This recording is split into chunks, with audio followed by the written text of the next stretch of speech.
Olá, já vejo um dos nossos convidados. Acho que a câmera do segundo está invertida. Acho que eu preciso pedir para o doutor Marco. Isso, agora sim. Gente, boa noite. Meu nome é Silvia Correia. Eu sou jornalista, sou médica veterinária, atuo com neurologia. E hoje eu vou ser a moderadora dessa conversa aí com essas duas autoridades no assunto. Aí até às 10 da noite. A gente tem um objetivo, que é discutir a raiva humana. Isso eu vou fazer então com o doutor Nélio Batista. Ele que é médico veterinário, é presidente da Comissão Nacional de Saúde Pública do Conselho Federal de Medicina Veterinária, e com o Dr. Marco Vigilato, que é assessor de saúde pública veterinária da Organização Pan-Americana da Saúde. Quero dar boa noite aos dois. Boa noite, doutor Nélio. Boa noite, Silvia. Prazer e boa noite a todos. Muito bem-vindo. Boa noite, doutor Marco. Boa noite, Silvia. Boa noite, Nélio. E um prazer estar aqui com vocês nessa live. A gente que agradece o aceite aí do convite para os dois. Gente, bom, hoje é o Dia Mundial contra a Raiva. A gente vai falar de raiva humana. Raiva humana é uma doença conhecida há mais de 4.000 anos, mas ainda negligenciada e ainda um desafio para a medicina moderna, né? A raiva, ela é uma zoonose. É o nome que a gente dá para as doenças transmitidas dos animais para os seres humanos. Ela atinge mamíferos, entre esses mamíferos, o próprio ser humano, o próprio homem, né? É uma doença viral, uma doença aguda, ela causa uma encefalite aguda e é uma doença com uma letalidade de quase 100%, que significa que infectado, aí o paciente tem poucas chances de sobreviver. O cenário, ele tem se tornado muito preocupante, tem acendido uma luzinha amarela aí acerca da importância da vacinação, porque recentemente a gente teve um número elevado de mortes de animais. Foram, olha só, até junho desse ano, mais de 170 animais positivaram para o vírus da raiva. 2 cães, 4 gatos, 63 bovinos, 15 equinos e 74 morcegos. Então, se a raiva é uma doença que pode ser prevenida através da vacinação, esse é o nosso objetivo aqui. Discutir um pouquinho como é que a gente pode se proteger o nosso núcleo doméstico, a nossa família. Eu começo, então, a minha pergunta para a gente contar um pouquinho a história mesmo, né, dessa doença, entender a história natural aí no ser humano. Como é que é isso, doutor Nélio? Como é que a doença é transmitida para o homem e quais são esses primeiros sinais? De novo, boa noite para o senhor. Boa noite mais uma vez, Silvia, o nosso amigo Marcos Vigilato e a todos aí que estão nos acompanhando. Então, um dia muito importante, onde, na realidade, é referenciado o Dia Mundial de Luta contra a Raiva. E como você, Silvia, colocou muito bem, a raiva ainda é uma ameaça no planeta. O Brasil ele conseguiu realmente, no ano 2003, mudar esse cenário epidemiológico, onde, na realidade, nós tínhamos o cão e o gato, a chamada raiva urbana, como os maiores transmissores de raiva ao homem. Nós já chegamos a registrar no Brasil 180 a quase 200 casos de raiva humana por ano. E isso, na realidade, era um temor, né? E uma agressão sanitária à nossa população. Mas os investimentos eles foram feitos através de ferramentas importantíssimas, sobretudo a questão da vacinação, e nós conseguimos controlar a raiva urbana, a raiva de cães e gatos. Porém, uma ameaça ainda não resolvida é a raiva em animais silvestres. A raiva, sobretudo, em morcegos, pirópteros, que a partir do ano de 2004 passou a ser o principal transmissor da raiva no Brasil. Mas outros Desculpa, animais... doutor Nélio, para mim deu uma cortadinha em 2004, o senhor falou em morcegos. Para o senhor também cortou, doutor Marco? Um pouquinho, mas vamos lá que está dando para escutar. Tá dando para ouvir, mas Tá. só nessa parte. Então, o Então, senhor disse que em 2004... repito. Então, até 2003, o Brasil conseguiu controlar a raiva urbana de cães e gatos. A partir de 2004, muda-se o cenário epidemiológico do nosso país e o morcego passa a ser o quê? O principal transmissor de raiva. Com surtos de raivas importantes no Pará, em regiões do Pará, algumas regiões do Maranhão, e que esses casos continuaram até o presente momento. Como você realmente citou, até o ano 2022, nós estamos vivendo essa situação. Paralelamente a isso, nós temos os animais silvestres. Nós temos as raposas. Essas raposas foram responsáveis, nesses últimos 4 anos, já por 2 casos de raiva humana. E grande parte desses canídeos silvestres diagnosticados com raiva no Brasil são raposas, sobretudo na região nordeste do Brasil. Uma ameaça. Qual a outra ameaça que nós temos em termos de risco de transmissão da raiva? São os primatas não humanos. O sagui, o mico, ou soim, como é conhecido aqui na região do Ceará e do Piauí, com casos de raiva humana, tá? E a população, desconhecendo sobre o processo do risco desse animal transmitir, normalmente comete um erro, um equívoco, que é adotar esses animais. Um animal silvestre não pode ser adotado em cativeiro, porque ele tem um risco em potencial, você está desequilibrando o meio ambiente fazendo isso e colocando em risco a sua saúde. Então, esses 3 animais, principalmente raposas, saguins ou micos e morcegos, ainda estão como grande ameaça. Mas de que forma essa raiva ela pode ser transmitida ao homem ou de um animal doente, infectado, para um outro animal? Através da mordedura, através de lambedura de mucosas, de boca, de olhos. Então, esse é um cuidado que tem que se ter ao se deixar o animal lamber a face e o rosto das pessoas. Inclusive de pele íntegra, né, doutor Nélio? E através de arranhões também. Mas por que arranhão? Porque normalmente o animal, com desenvolvimento de raiva, ele tem uma cialorreia, ele tem uma salivação abundante. E essa saliva, ao escorrer pelo corpo do animal, atinge as patas, atinge as unhas do animal e ele vai, ao arranhar, inocular a população de vírus. A raiva é uma doença causada por vírus no ser humano ou em outros animais. E daí ocorre o processo infeccioso, né? Que tem normalmente um período de incubação, aquele em que você sofre o processo de infecção, vamos supor a agressão de um animal, até o desenvolvimento dos sintomas da doença, entre 20 a 60 dias em média. Isso vai depender também da mordedura, se foi de cabeça, se foi múltipla, pescoço, extremidades digitais, pontas de dedos, entre outros. Então, perfeito. A questão da transmissão ela se dá dessa forma. Então, portanto, não precisa só ser pela mordida, né? Eu acho que esse é o nosso primeiro alerta. Porque, atenção, lambeduras também podem transmitir raiva, arranhões também podem transmitir raiva. Toda atenção realmente é pouca. Então, o que fazer mediante a um cenário de risco de vulnerabilidade como esse? Imediatamente lavar o ferimento com água e sabão. Nós estamos vindo de uma pandemia do Covid-19 que todo mundo passou praticamente 2 anos passando álcool nas mãos. É mais ou menos a mesma ação que o sabão faz em relação ao vírus da raiva.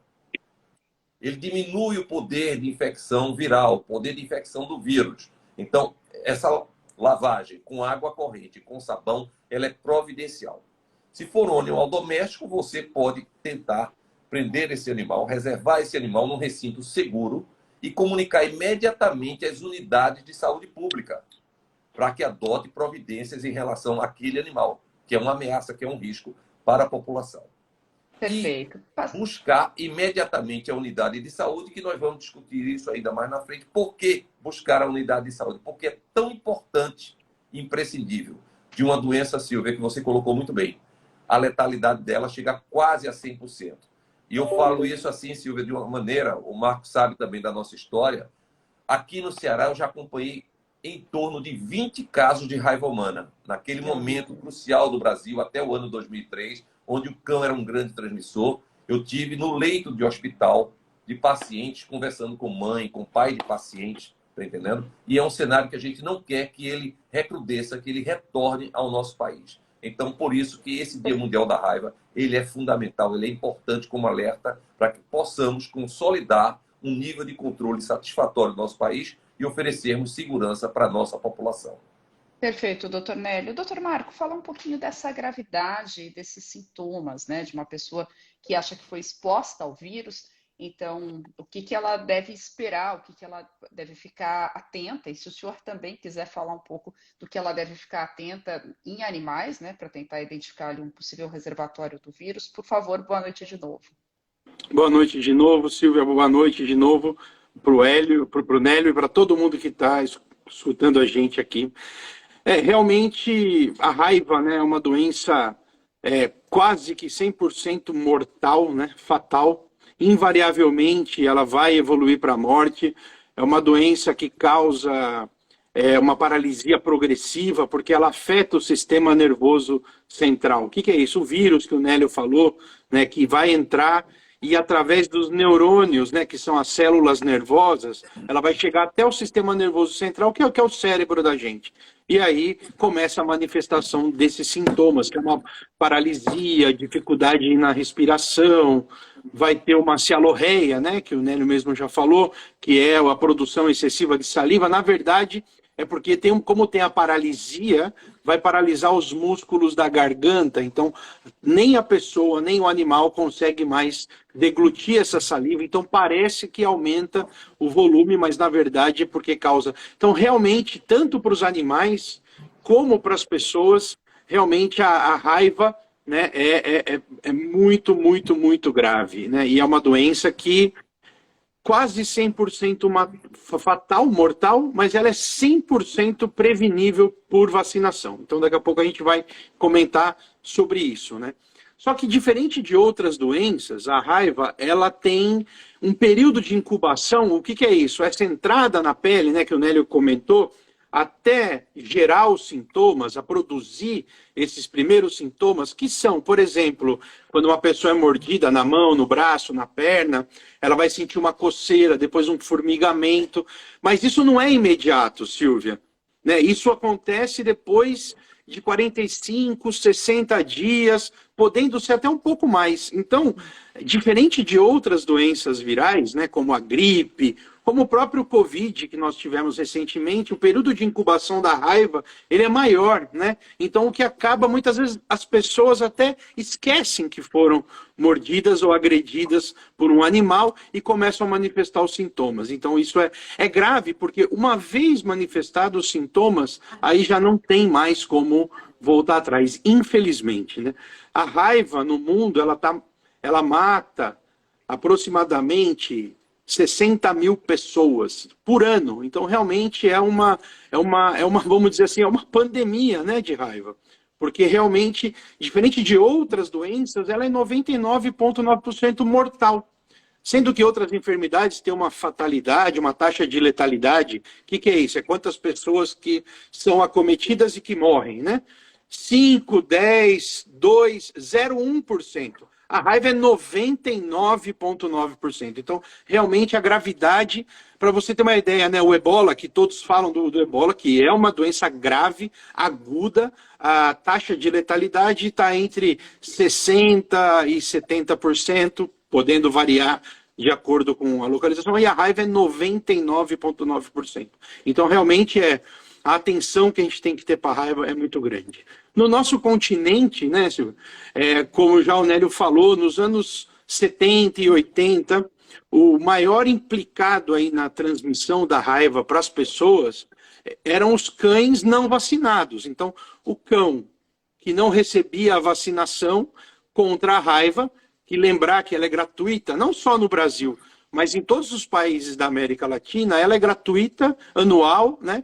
E é a melhor maneira de prevenir a raiva nos cães e evitar a raiva nas pessoas. Então, através de campanhas de vacinação, coordenadas pelos Ministérios da Saúde, então, diferente de outros continentes, as Américas, quem coordena o programa de raiva é saúde. Em outros continentes outros ministérios, outros responsáveis. Mas no nosso continente é a saúde. E isso é um dos diferenciais, né? E a campanha de vacinação é um dos pilares, né, que sustentam um programa de controle de raiva. Nós temos também a atenção oportuna às pessoas, né? Temos também o laboratório, diagnóstico laboratorial e vigilância. O que é isso? Saber o que está acontecendo e aonde para poder atuar em tempo, né? E nós também temos a parte de educação sanitária e comunicação, que é isso que a gente está fazendo aqui nessa live no dia de hoje, que é informando as pessoas do perigo, da gravidade dessa doença, que ainda mata. Infelizmente, a raiva mata. Eu sempre falo, infelizmente, não é questão de 5, 10 ou 1, são pessoas, né? E qualquer pessoa morta, um animal também, que se poderia prevenir através de uma ação simples, né? Que é a profilaxia da raiva através da vacinação, tanto dos animais, e a profilaxia pós-exposição, que nós vamos estar falando também no dia de hoje, nas pessoas que foram expostas ao risco da raiva, ou seja, mordidas, agredidas por um animal, Então, uma doença que desde 1885, Louis Pasteur criou a vacina, vamos dizer assim, em uma época que nem sabia qual era o vírus, se era uma bactéria, se era um espírito, ninguém sabia o que causava raiva.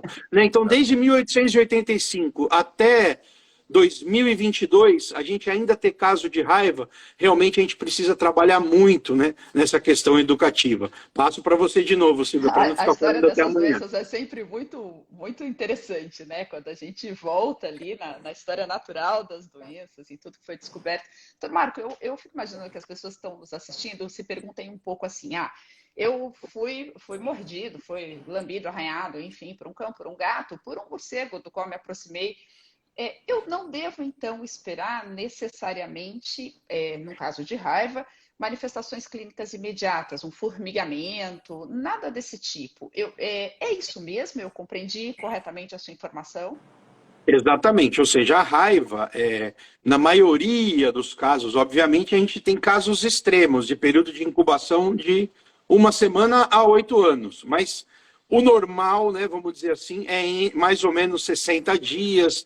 Então, assim, a pessoa não vai ter um sintoma imediato, e isso dá tempo, né, dela estar buscando a atenção médica. Então, entrou em contato um cachorro, um cão, um gato, mordeu.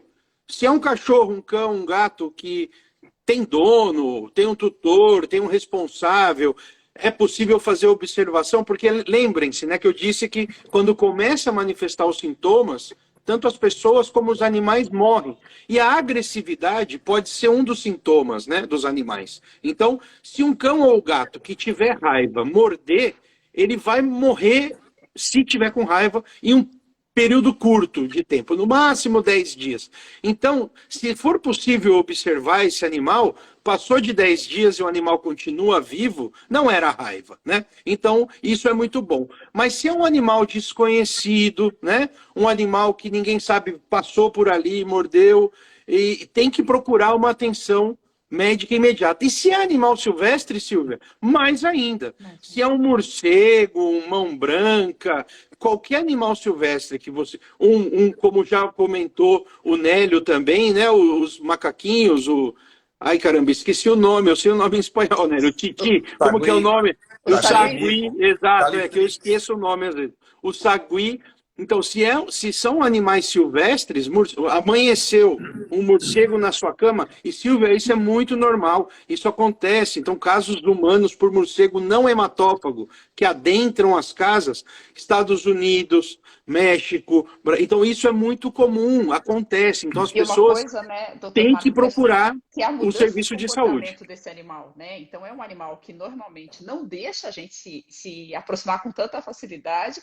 O fato dele se aproximar da gente com mais facilidade pode exatamente ser uma alteração de comportamento, que é uma das muitas manifestações clínicas da doença.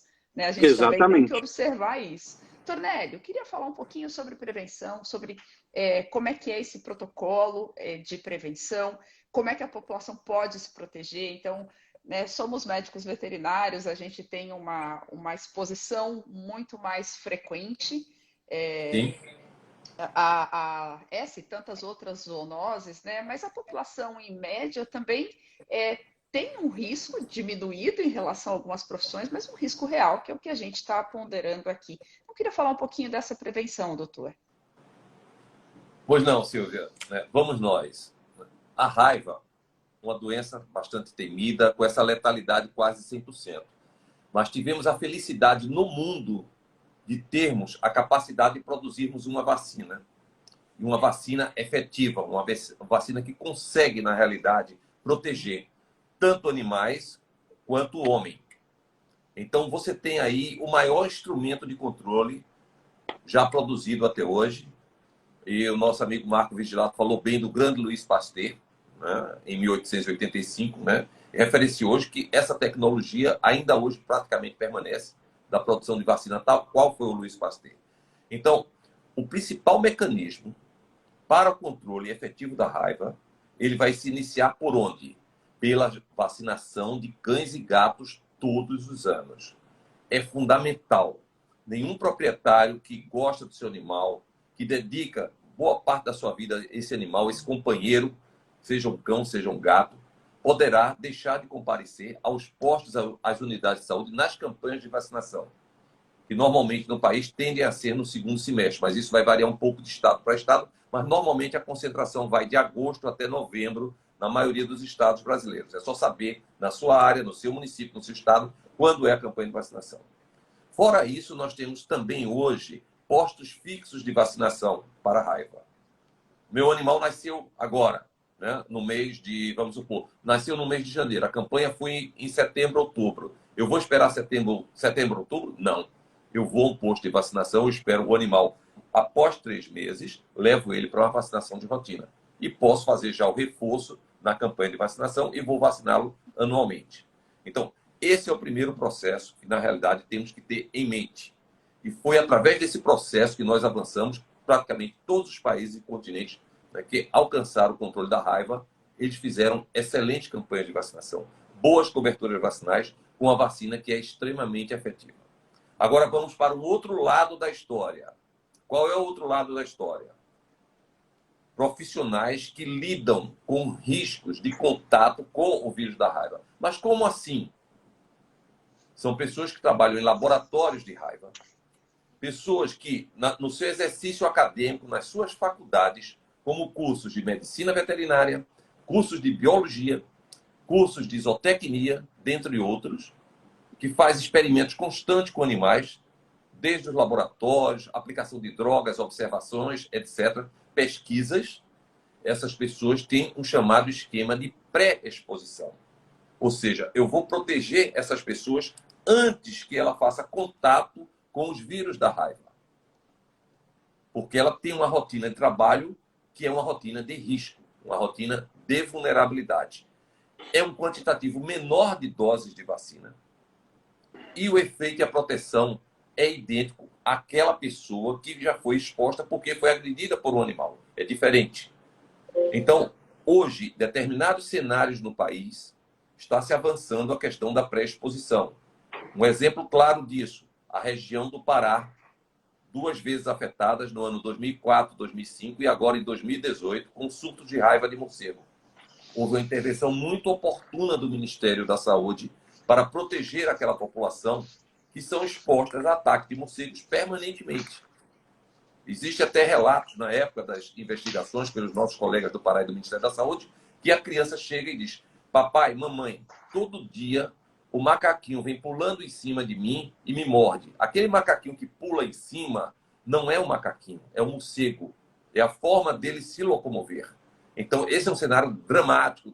Então, se fez um trabalho excelente, uma atuação de um esquema de pré-exposição nessa população.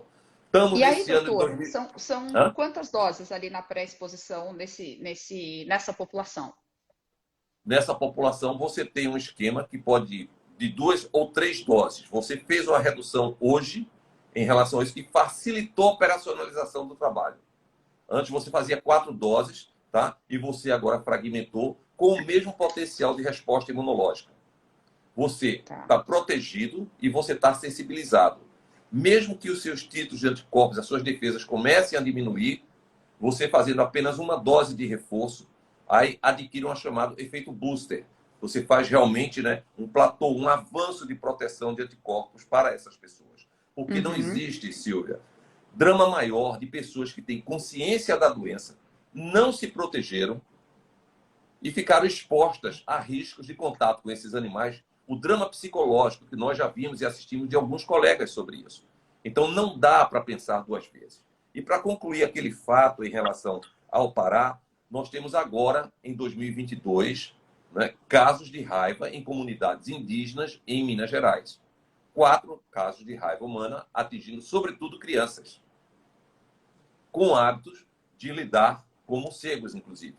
Como se fosse uma questão até cultural deles, enfim. Tá? São processos que estão sendo investigados. E aí também a possibilidade da mesma atitude adotada no estado do Pará, naquelas áreas de transmissão, também nessas aldeias indígenas, onde está havendo circulação de vírus, onde está havendo pessoas acometidas e mortas pela raiva, e sobretudo as nossas crianças. Então, esse é um fato importantíssimo, que é a questão da pré-exposição. Ou seja, eu vou me antecipar ao risco da raiva. Do mesmo jeito que uma criança tomou a vacina de poliomielite, uma criança toma vacina de sarampo? Antes de fazer contato com o vírus da polio, antes de fazer contato com o vírus do sarampo. E o outro esquema é a pós-exposição, que eu acho que a gente vai discutir aqui já em seguida, também com a presença do Marcos Vigilata, a minha e a sua, Silvia, que já é uma outra etapa desse processo. Doutor Nélio, então deixa eu ver se eu entendi. Na pré-exposição eu vou fazer as minhas 3 doses ali, e aí anualmente eu posso ver se eu tenho ali, se eu fiz a soroconversão, né? Se eu tenho um número, uma titulação de anticorpos razoável, né? E daí eu não preciso fazer uma dose adicional, ou se eu faço uma dose adicional, se eu faço esse booster. É essa a ideia da pré-exposição? Silvia, eu posso só dar uma complementadinha aí, né? Então, assim, com o avanço tecnológico, né? Tanto da evidência científica que existe, ou seja, eram, como o Nélio falou, 4 doses pré-exposição, logo baixou para 3. Hoje, atualmente, são 2 doses, são 2 doses de vacinação para pré-exposição, né? No dia 0, que a gente fala, né? E no dia 7, ou seja, uma semana depois. Então, esse é o esquema clássico, né, atual da pré-exposição, baseado na evidência científica que existe, que é que grupos de pessoas que receberam soroconverteram e conseguem ter essa proteção. Então, numa condição ideal, né, onde tudo funciona maravilhoso, numa cidade, por exemplo, onde você tem os veterinários, ou trabalham em clínicas veterinárias, ou hospitais, faculdades, zoológico, que podem receber sua dose e que depois, suas doses, depois pode fazer uma titulação, depois pode acompanhar, ver se vai receber reforço ou não. Isso é uma condição A e que a gente chamaria a condição ideal, né? Nós temos a condição B, que é esse exemplo que o Nélio está contando para a gente do Pará, mas que acontece a mesma coisa na selva amazônica do Peru, do Equador, da Colômbia, onde pessoas, né, ribeirinhas, comunidades indígenas, que vivem em áreas de frequente ataques de morcego hematófago. Mas por quê? Não é que o morcego hematófago... Não, ele está ali na selva, as pessoas estão ali, ele se alimenta do animal... porque ele só se alimenta de sangue, ele se alimenta das pessoas, dos animais, de todo mundo ali e transmite raiva. Essas pessoas não têm um serviço de saúde tão próximo e fácil acesso. Então, lembrando aquilo que a gente falou antes, a pessoa é mordida, ela procura um centro de saúde, recebe a vacina, tarari, tarará. Só que nesse caso, às vezes o deslocamento é complicado, a distância, tem que viajar por barco por vários dias, então acaba complicando essa situação. Então, desde 2008, né, já existe uma recomendação nossa da Organização Pan-Americana de Saúde para estar dando uma atenção para as áreas onde essas pessoas têm um difícil acesso, né, ao serviço de saúde. Então, iniciaram várias ações nos países, inclusive no Brasil, dessa ação de pré-exposição para essas pessoas que são frequentemente mordidas pelo morcego hematófago. E aí, o que acontece? Não tem como ficar fazendo a titulação de todo mundo para saber, né?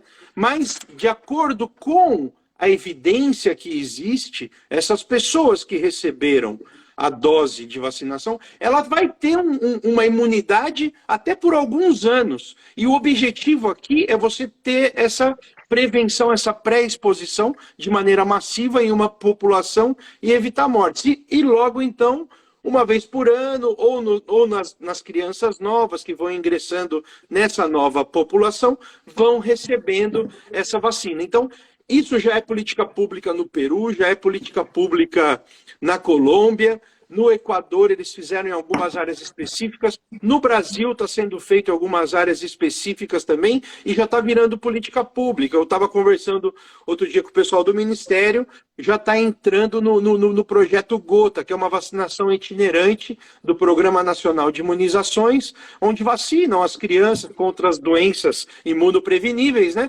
Inclusive, então, estão incluindo também a pré-exposição da raiva. Então, isso é um avanço significativo, né? Que vai evitar a morte de muitas pessoas que são todos os dias são mordidas aí, né? Aqui no Brasil a gente fala espoliados pelos morcegos hematófagos, né? De maneira diária. Então, realmente isso é muito importante, é uma política pública muito interessante e isso é exemplo, né? Porque nós só temos um morcego hematófago nas Américas, Europa, África, Ásia, Oceania, Meio Oriente, não existe morcego hematófago. Só existe Agora, aqui nas doutor Américas. Marcos, Então, então, a gente tem que trabalhar.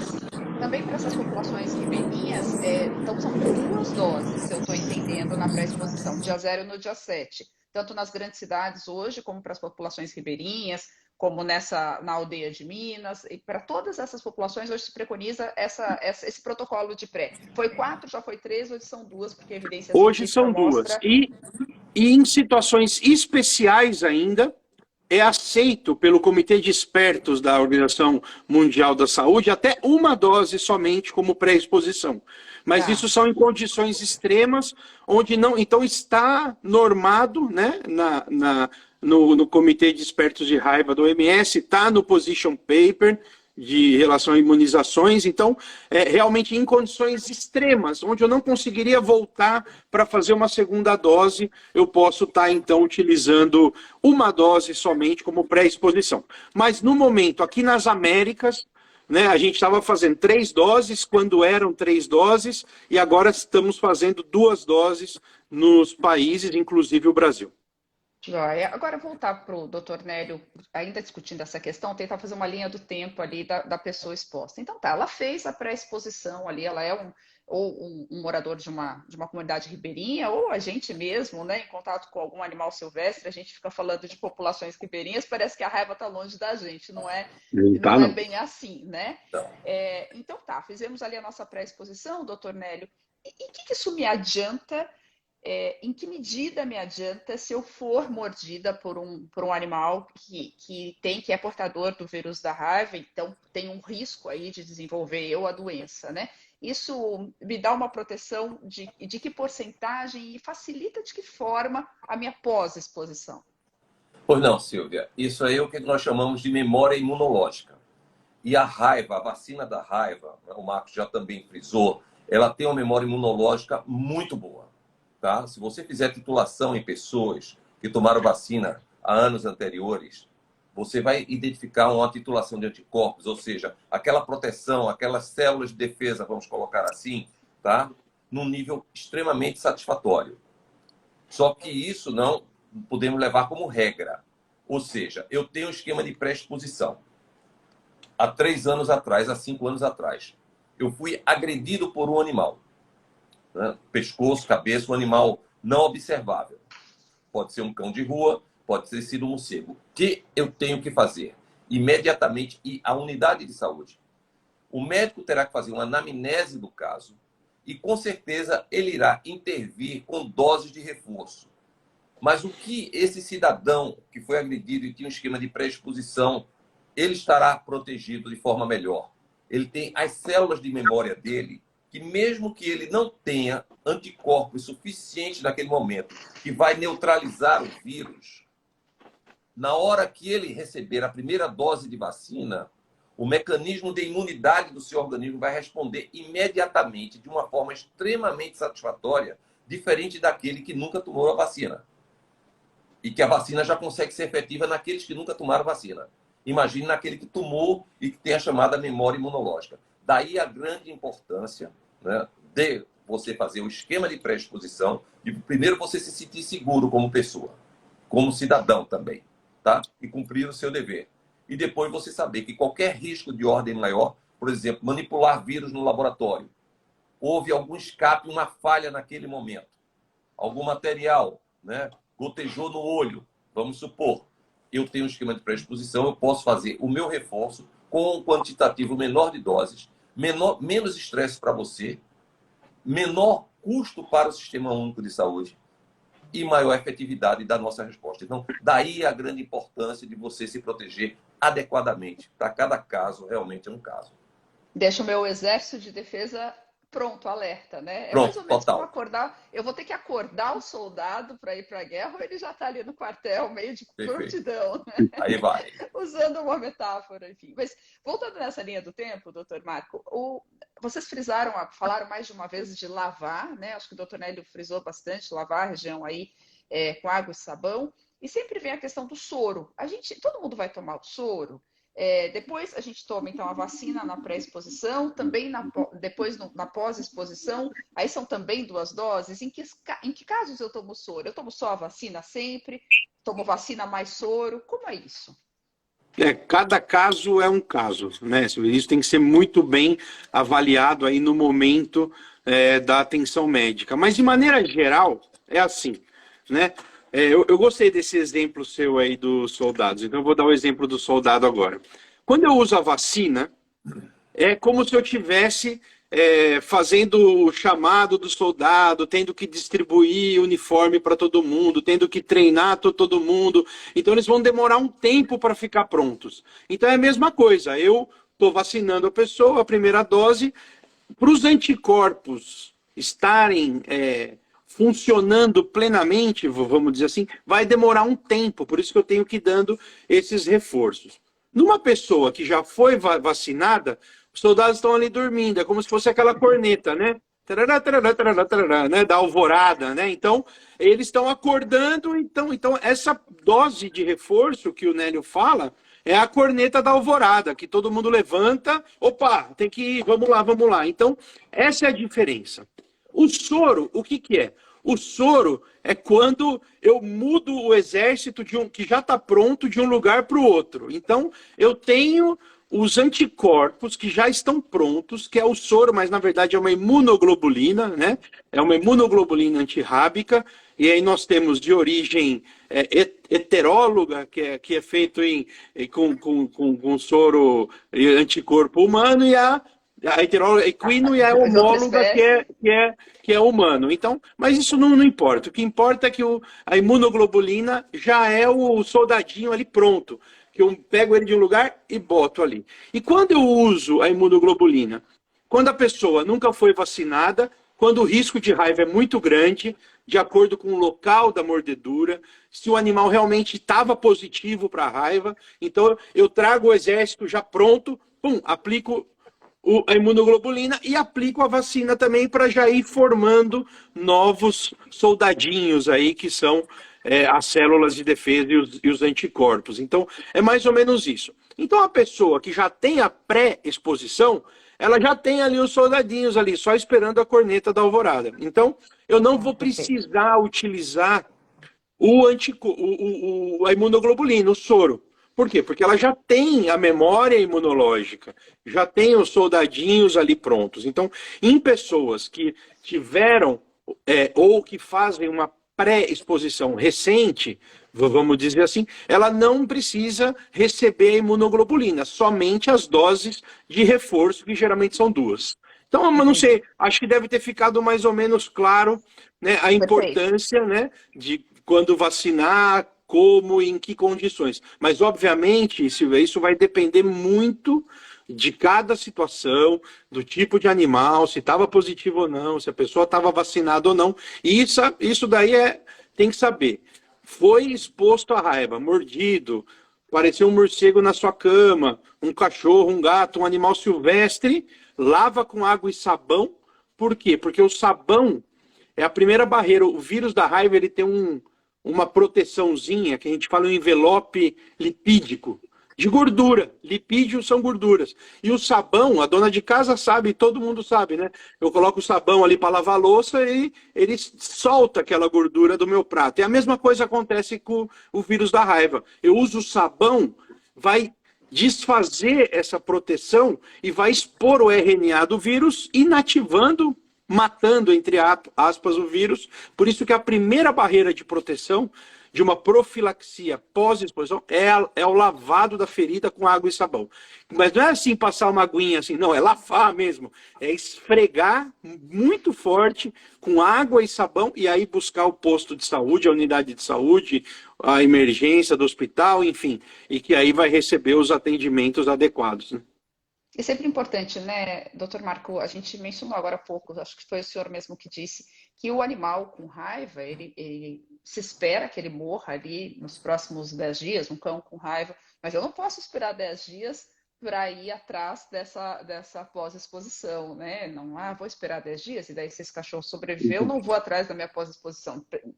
É muito tempo e a gente precisa ser um pouco mais ágil, né? É feito junto, né, Silvia? Assim, então vamos imaginar em um município onde funcione bem o serviço de saúde, o sistema de vigilância, que eu acredito que é a maioria dos municípios do Brasil. Então eu posso fazer ao mesmo tempo. Eu procuro o serviço de saúde, vou informando se o animal está vivo, e aí eu posso interromper a vacinação se o animal continuar vivo. Ou, dependendo da situação epidemiológica, o que é isso? Se eu tenho casos de raiva na região, no caso de cão, por exemplo, se eu tenho caso de raiva na região, o procedimento é outro, eu vou iniciar a vacinação. Mas se é uma zona onde eu não tenho casos e eu posso observar aquele animal, eu posso esperar para começar a vacinação, porque lembra que a gente falou o período de incubação, né? Que é da entrada até, dependendo da localização da mordida. Por exemplo, eu falei que o vírus vai para o sistema nervoso central. Então, se eu receber uma mordida no rosto, né, na cabeça, é muito mais grave do que receber uma mordida na batata da perna. Né? Porque o vírus, até caminhar todo, até chegar no sistema nervoso central, é uma coisa. Agora, o que foi mordido no rosto, né, na orelha, no pescoço, está muito mais próximo do sistema. Então, todas essas variáveis, né, todos esses poréns, vamos colocar assim, tem que ser avaliado no momento da atenção médica. Era exatamente esse o ponto que eu ia tocar com o Dr. Nélio, o Dr. Marco, que da região do corpo, né? Se isso de fato tem um impacto na chance de um ser humano aí atacado, mordido, lambido, que seja por um animal infectado com a raiva, desenvolver a doença. Então, estou entendendo, doutor Nélio, que quanto mais perto esse ataque for do meu sistema nervoso central, né, sobretudo encéfalo, não medula espinhal, porque é uma encefalite, né, uma infecção encefálica, pior, menores são as minhas chances, é isso? Sim, com toda certeza, porque isso aí vai depender, primeiro, da concentração de vírus em que o animal descarregou naquela pessoa. E depois na localização, em terminações nervosas, pescoço, cabeça, extremidades digitais, não é? Polpas de dedos, tudo mais. Então, são as mordeduras mais perigosas. Para essas mordeduras mais perigosas, animais não observáveis, você sempre vai fazer o quê? Usar o recurso da soro-vacinação. O soro ele já entra protegendo, e a vacina, o soro também ele é efêmero, ele vai embora rapidamente, mas quando ele vai embora, a vacina já assume o lugar do soro e permanece no seu organismo, lhe defendendo durante um longo período, que foi aquilo que a gente falou aqui no esquema da pré-exposição. Então, o que é fundamental? Qualquer ataque de animal, a busca imediata para uma unidade básica de saúde.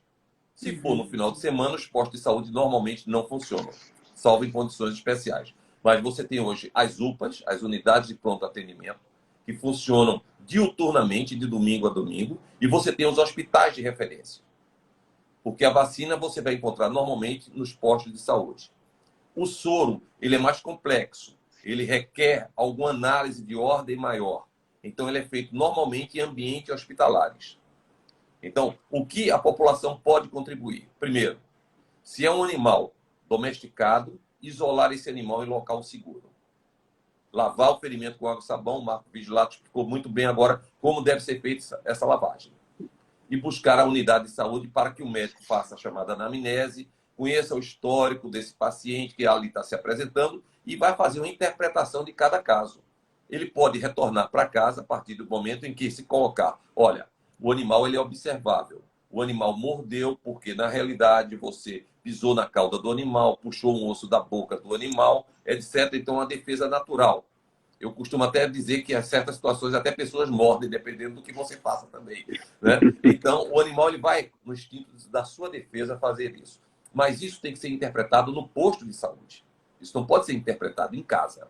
Tá? Existe uma série de situações que o médico vai analisar. Talvez a pessoa agredida que esteja no posto nem entenda maior esse detalhe, que é um detalhe muito técnico e científico, que haverá uma interpretação para isso. E a recomendação no caso. E nessa recomendação, você vai observar o animal, o que é importante, o chamado de feedback, o retorno até o 10º dia dessa observação.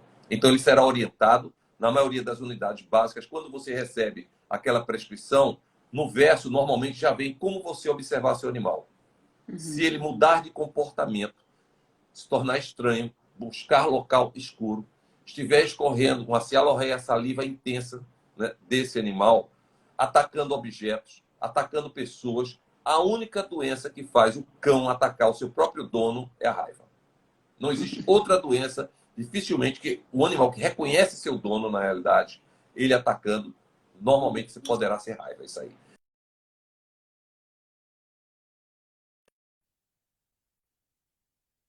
Do animal.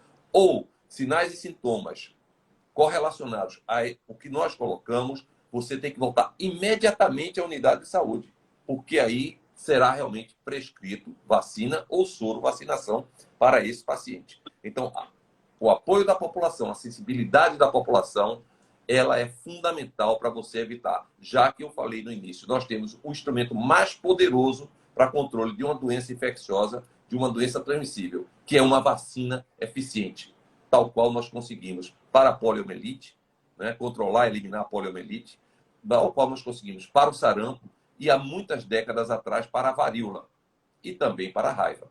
Então, se eu tenho esse instrumento, imagina você, se você já tivesse, por exemplo, o advento de uma vacina para o HIV, para a AIDS. Ainda não conseguimos.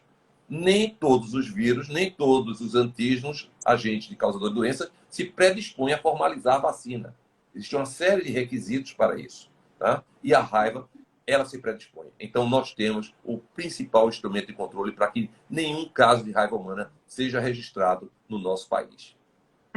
A gente está chegando, caminhando para o trechinho final da nossa conversa. Eu queria voltar, doutor Marco, falando um pouquinho das políticas públicas. Assim, o senhor disse que a pré-exposição já é, né, política pública em muito lugar, que o Brasil vai bem, até incorporando no projeto Gota, se eu não me engano, o senhor mencionou, né?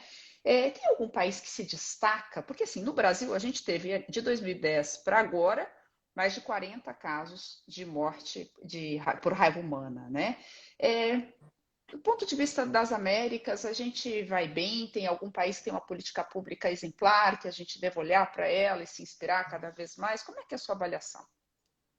Bom, eu acredito que o que nós temos aqui na nossa região das Américas, quando eu falo região, é região das Américas, né? Uhum. Nós temos políticas iniciadas há mais de 4 décadas de coordenação entre os países. Então, aqui, que não tem em outros continentes, que é a REDIPRA, que é a reunião dos diretores de programa de raiva das Américas. A REDIPRA, desde 1983, esses responsáveis de raiva dos países, né, da América Latina e também, né, Estados Unidos e Canadá e todos os países nossos, se reúnem periodicamente para trocar experiências e também, a partir daí, sair alguns acordos e alguns acompanhamentos. Então, no nosso continente, todos os países há raiva de notificação obrigatória, todos os países têm todos, sem exceção, têm uma legislação para a raiva, todos os países têm a vacina para as pessoas, não tem falta de vacina. Pode ter algum ou outro momento da história que não teve a vacina humana por alguma razão, mas praticamente todos os países onde tem um risco de raiva, né, mais presente, tem a vacina humana. Nos países da região tem a vacina canina para as campanhas de vacinação. Todos os países da região têm pelo menos um laboratório de diagnóstico de raiva. Então, eu diria que é um avanço muito importante que esse continente teve, porque nos anos 80 eram mais de 300 pessoas que morriam por ano de raiva e nos anos anteriores mais ainda. E a partir dessa coordenação, por exemplo, semana passada a gente teve uma reunião da REDIPRA. Somos nós da área de saúde pública veterinária da OPAS que coordena, né, o programa de raiva aqui nas Américas. Então, frequentemente está se reunindo com esses responsáveis de saúde, viu, Silvio? Pessoal de saúde e agricultura, porque tem que ter um trabalho intersetorial, tem a raiva dos animais silvestres e animais de produção, enfim. Então, eu acredito que, em linhas gerais, são essas. Obviamente, nós temos alguns países aonde persistem os casos de raiva humana por cão, infelizmente, né? países do Caribe e tem aí aqui na América do Sul também. A raiva canina ainda está presente, quando eu falo raiva canina, é a raiva canina transmitida por cão, onde o reservatório é o cão, né? Porque o vírus da raiva, a gente não entrou nesse detalhe, mas aí é outra live, só para falar de variantes do vírus da Com raiva. certeza. Mas assim, a gente tem essa complexidade, né? Então, a variante do vírus da raiva, por exemplo, o Brasil já não tem há muito tempo, há muitos anos. Se eu não me engano, os últimos casos da variante de cão, não raiva em cão. A variante canina, se eu não me engano, é 2016, alguma coisa. Se eu tiver errado, me puxa a orelha depois. Por aí. É por aí. Então, isso é um avanço significativo. Temos países como o Uruguai, por exemplo, que não tem casos de raiva humana desde a década de 40. Estados Unidos, né, raiva humana por cão autóctono, né, do próprio país. Então, Estados Unidos, o próprio Chile também, que é da década de 60. Então, assim, tem alguns países que têm um avanço significativo, outros países têm um avanço, eu diria, bastante importante, que já não reportam casos de raiva humana por cão há muitos anos. O Brasil está nesse grupo. Tem outros países que não têm casos de raiva humana, mas tem a raiva canina, tem o risco, né? E temos países que não têm nem a raiva canina, nem a raiva humana, que aí são esses países que eu já comentei, né? Estados Unidos, Canadá, o México recentemente reconheceu a eliminação da raiva humana por cão. Há uns 3 anos atrás recebeu esse reconhecimento internacional, enfim. Então, temos diferentes, vamos dizer assim, situações, mas, de maneira geral, o continente vai bem. Nós deveríamos não ter nenhum caso de raiva humana por cão, que a gente já comentou, né? É inadmissível a gente ter a vacina, né? Ter a possibilidade das pessoas estarem buscando, ter o produto. Obviamente, quando não tem, é outra história, mas nesse momento a gente tem, né? Então, realmente a gente tem que chamar a atenção, porque a gente não quer mais ter raiva humana por cão nas Américas até 2030, ou seja, essa é a meta, né? Mas eu acho que nós estamos caminhando para isso. E a raiva canina também está diminuindo. Mas aí a gente tem essa outra situação, que é a raiva silvestre, que o Nélio já falou, nós já conversamos, que aí realmente é um outro desafio que a gente vai... Então, ou seja, nós nunca vamos poder baixar a guarda para a raiva. E dado que a gente ficou sem campanha aí antirrábica nos anos de pandemia, né, é bem importante a gente reafirmar a necessidade dessa vacinação de cães e gatos, né, doutor Marco?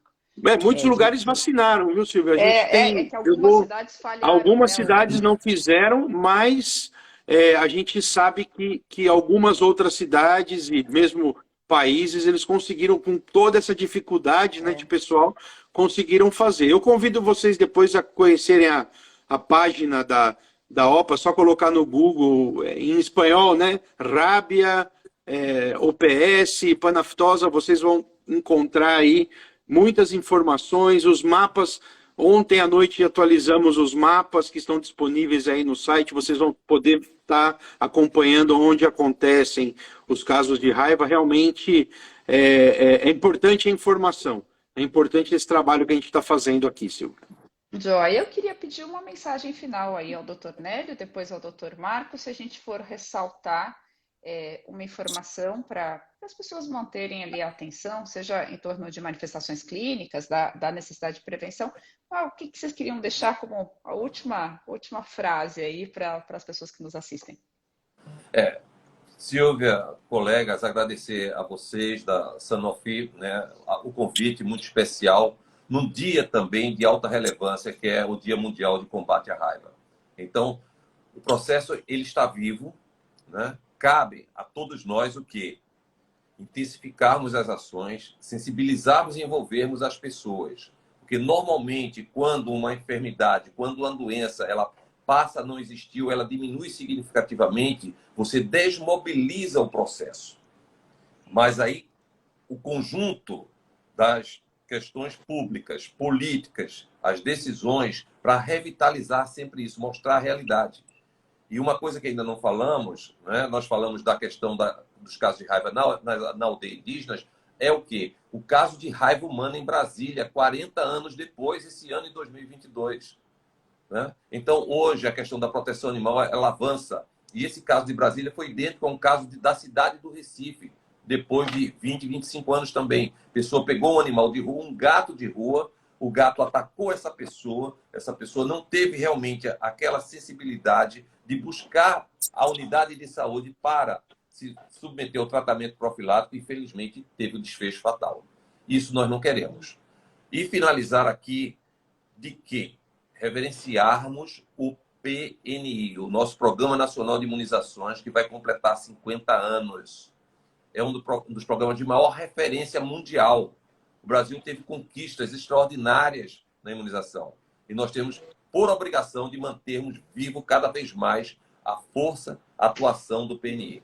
Então, a raiva mereceu, merece e sempre merecerá destaque pela questão da sua letalidade, pela questão da sua vulnerabilidade e pela questão ecológica, que temos transições silvestres constantemente e nós temos que termos uma vigilância muito atenta para investigação, para identificação, uma rede laboratorial que dê respostas oportunas e as unidades básicas de saúde, com um abastecimento regular dos imunobiológicos. Isso não pode faltar.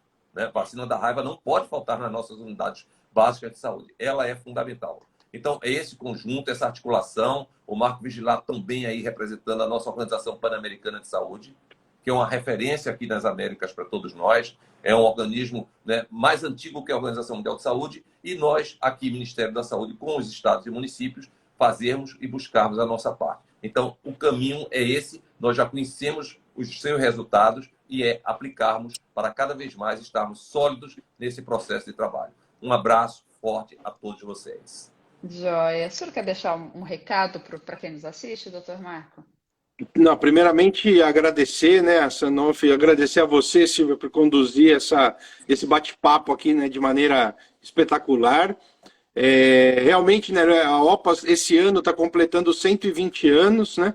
O Programa de Saúde Pública Veterinária existe desde 1942 e o Programa de Coordenação da Raiva nas Américas desde 1980, então 83 para ser mais exato. Então, quer dizer, é muito tempo, né, trabalhando, não somente a raiva, mas outras zoonoses, outros temas de saúde pública, como inocuidade e segurança dos alimentos, as doenças zoonóticas.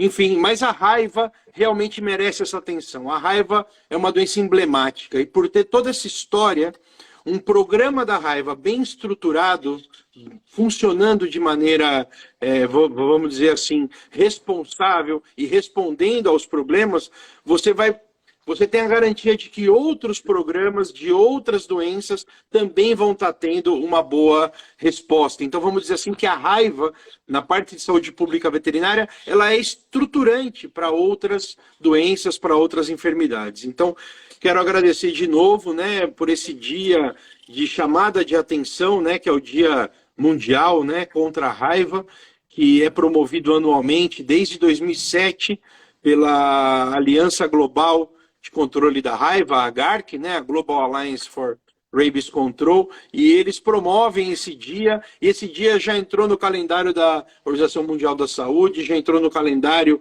da Organização Pan-Americana de Saúde, entrou no calendário dos países, né? Então isso é muito importante, né? Continuemos trabalhando para que juntos, né, podamos aí eliminar a raiva e trabalhar em saúde única, né? Porque a raiva também é uma questão muito importante desse trabalho intersetorial, porque a gente falou aqui de animais domésticos, de pessoas, de animais silvestres, então o conceito, né, de saúde única é muito importante nas estratégias de vigilância, prevenção e controle da raiva. Muito obrigado e boa noite a todos.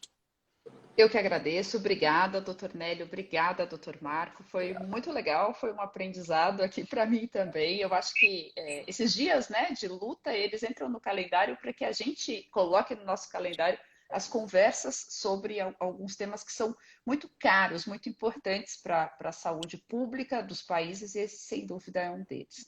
Então, agradeço demais pela divisão aí de conhecimento, pela gentileza de dividirem conhecimento com a gente. Agradeço a você que ficou com a gente, acompanhando aqui essa nossa conversa no canal da Sanofi. É isso, gente. Até a próxima. Tchau.